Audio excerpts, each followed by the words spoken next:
that? Does it seem, I mean, you look like you can still play. Does it seem like 40 years? Looks can be deceiving. But 40 years, you know, it's hard to believe that, 40 years have passed by since we were born. Happy to come back, see some of the guys, and we built lifelong friendships with the guys. I will come back and see Jeff, Reggie Pleasant, who's on staff here, so it just feels good to come back and see some of your friends that you played with. They're still involved and trying to help and do what they can do.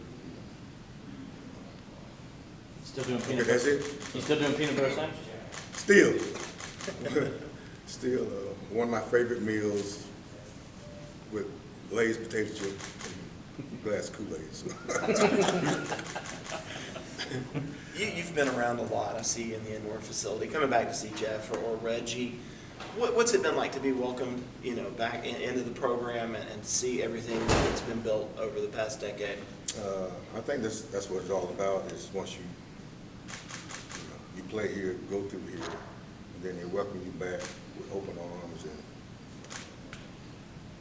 that's pretty much what they told you. So, but it's happening, and so they're not just talking about it; they actually do it. And see how the facilities are growing to be. Because we always had the best, and they should keep improving, and you feel good that you was you're part of it. So that's the thing with me. So. With you and your team, do you guys have a sense of pride that, you've seen the other teams go on and play and win national championships since, but you were the first to do it. It kind of maybe set that expectation that they believe they can do it?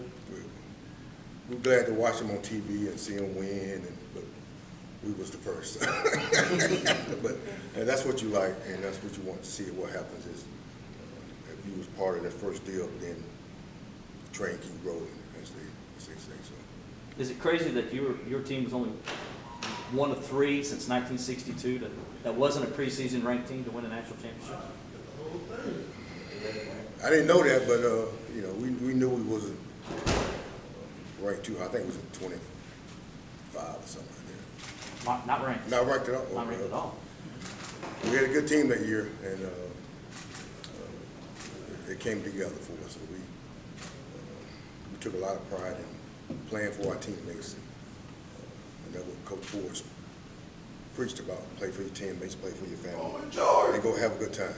So that's what we did. Was there a defining moment for you guys? Like, what game was that? Was it Georgia or was it North Carolina? I think it was Georgia game. To get past them, it was the Georgia game, and then, of course, the North Carolina game.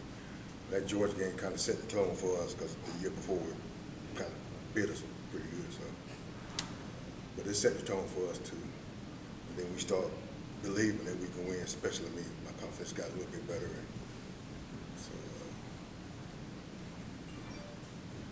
we started rolling pretty good. So. How cool was it to see Coach Ford inducted into the Hall of Fame a few years ago? And how's your relationship with him kind of evolved over the years? How regularly do you see him and keep in touch with him? I see him when I come back, and I make it my point to, when I go to the game, I know he's parked all the time, so I make it my deal to go see him. And we got a good relationship. He still think I'm a player. I think he's still coaching drills or something. But I'm good. But I'm good for it. I'm good friends with his family and stuff like that. So he didn't. He kind of the guy with me anyway. You don't have to say too much. You can he'll look at you and you kind of know what to do or how he feels about you. So that's. Outside of the Orange Bowl, is there a moment that you think about for yourself that you take pride in? When you close your eyes, do you still see that moment? What do you feel? There's not moments for me in the games because we, the guys together, we don't talk about the games. We talk about a whole lot of other junk that have nothing to do with games. That's the relationship of life. So no games come up, things like that. So. You're from Athens, so Clemson playing Georgia this year, first time in a long time. What does this game mean to you, and what did it mean to you as a player also? Clemson needs to win because I've been running my mouth. have to move. But it's all about Georgia down here, and so I just been poking at them a little bit. Let them know we playing the YMCA at the first game. So. The 80s saw some of in the late 70s, some of the greatest Clemson Georgia games ever. Do you wish that they played I wish they played every year or semi-regularly? Every year, I wish they played every year. First game, so kind of, get the season, the juices going, and people excited about it. And, not, down in the season when you may be 0-5, the game don't mean as much. But that kickoff deals kind of sets the tone for the whole year. One of the biggest differences between Clemson and Georgia, maybe over the last decade, has been Clemson's gone down into Georgia and taken Deshaun Watson away, Trevor Lawrence away. As a Georgia guy, are you proud of that? Do you let people down there know it? I let them know. Yeah, I let them know that we got 3 national championships with 3 Georgia guys. Your fault. You didn't recruit them hard. We paid more. Homer, you kind of mentioned it, but what is it like when you get together with old teammates? You guys just pick up right where you left off, ribbing each other? I think you heard one of them here just a few minutes ago. So that was KD Dunn, our left tackle. Tight end. It's just all good times, He was a good tackle back then. So. Yeah, you wouldn't get hit blindside. But we have good times and just enjoy ourselves. And it's 40 years together. So You guys never talk football? The games don't come up?